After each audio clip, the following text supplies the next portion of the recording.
Então, eu só vou achar uma pena se o PL ou o bolsonarismo ou qualquer outra coisa, ao invés de conversar, né, não fazer aquilo que eu digo que deveria ter feito lá no meio do ano passado, começar a trabalhar um plano B, porque o Júlio, não vou dizer que tu garantiu, né, Júlio? Não, mas tu disse que a tendência é que o Bolsonaro seja elegível.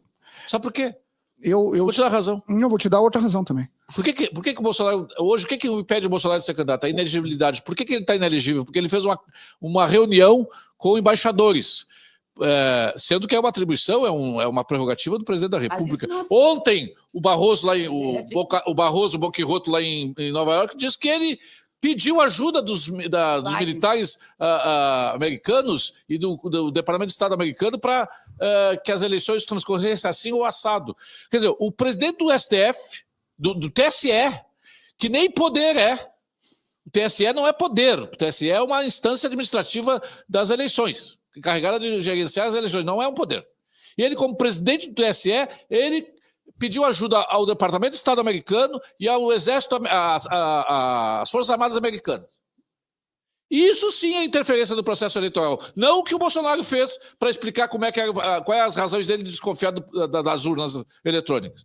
Que ele chamou, ele convidou, sendo que antes dele, o Fachin tinha convidado, o Fachin tinha feito essa mesma reunião com os embaixadores 15 dias antes.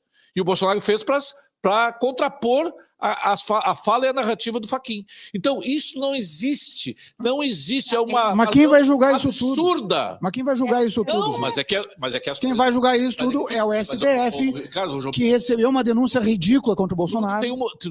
Tem as movimentações políticas. Tu vê agora o que a Flávia falou. O que eu vejo é que. Se a Câmara Federal, daqui a pouco, incluiu o Bolsonaro na anistia, pronto, está resolvido.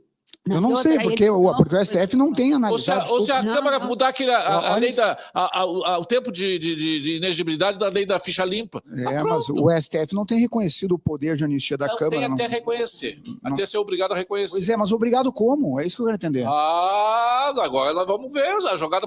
Como vai se afunilando para 2026, aí vamos separar as melancias das abóboras.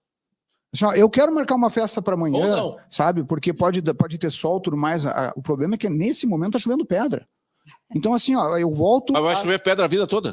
Bom, um dia vai ter que parar. Daqui até outubro de 2026 vai chover pedra. Eu não sei, mas assim, eu não vejo nenhum movimento em qualquer lado que pelo menos sugira que o STF, que já tem tomado decisões, na minha opinião, absolutamente inconstitucionais a respeito do 8 de janeiro e ao Bolsonaro, nenhum sinal de que vai haver uma mudança de posição. Por isso que eu pergunto, se tem alguma notícia que eu não sei, eu vou ouvir, eu vou aprender. Agora, temos que saber a diferença daquilo que seria o ideal, certo? E também aprender a jogar. Depois eu vou falar uma coisa do Barroso. Deixa eu acabar o teu coraçãozinho. Eu não sei se a Flávia Ferronato vai concordar comigo. Já existe o plano B. O plano A é Jair, o plano B é Messias, o plano C é Bolsonaro. Não, isso é brincadeira, né? Mas já existe o plano B. Sabe qual é o plano B? Se não for Jair, vai ser quem ele... Se não for o Jair, vai ser quem ele indicar. Pronto, porque quem tem voto é ele. Mas por que não indica de uma vez, já que já está... Mas não precisa, por que vai indicar? Para a direita não se dividir. Tu acredita até fazer gol depois dos 48 do segundo tempo? Daí vamos fazer a mesma coisa que fizeram na eleição do Rio Grande do Sul, tá? Onde por várias decisões do PL houve divisão da direita e mais pouco. Posso falar uma coisa? Fala, Daniela Jacob, tu tá falando demais hoje. Eu tô aqui mediando vocês começaram discutindo o Grenal. Agora vamos lá. Não, assim, eu acho que uma solução seria o impeachment de algum desses ministros do Supremo. Por quê?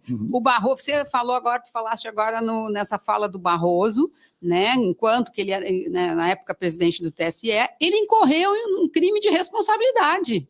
Porque ele não poderia ter feito isso.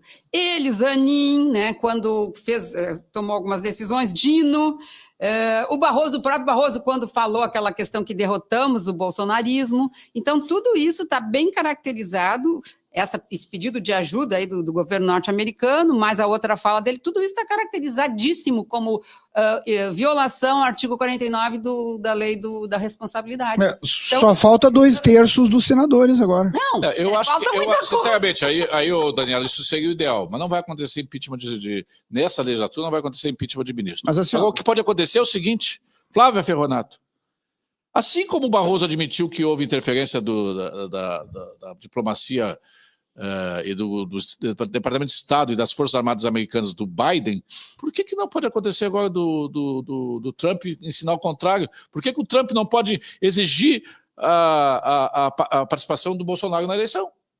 Porque só será um processo limpo o ano que vem, só teremos eleições limpas o ano que vem se o Bolsonaro participando. Sim, mas o Trump não pode exigir nada. Como? Mas o Barroso confessou ontem que vieram militares americanos conversar com os militares brasileiros para dizer como é que tinha que ser a coisa. Por que não pode vir agora?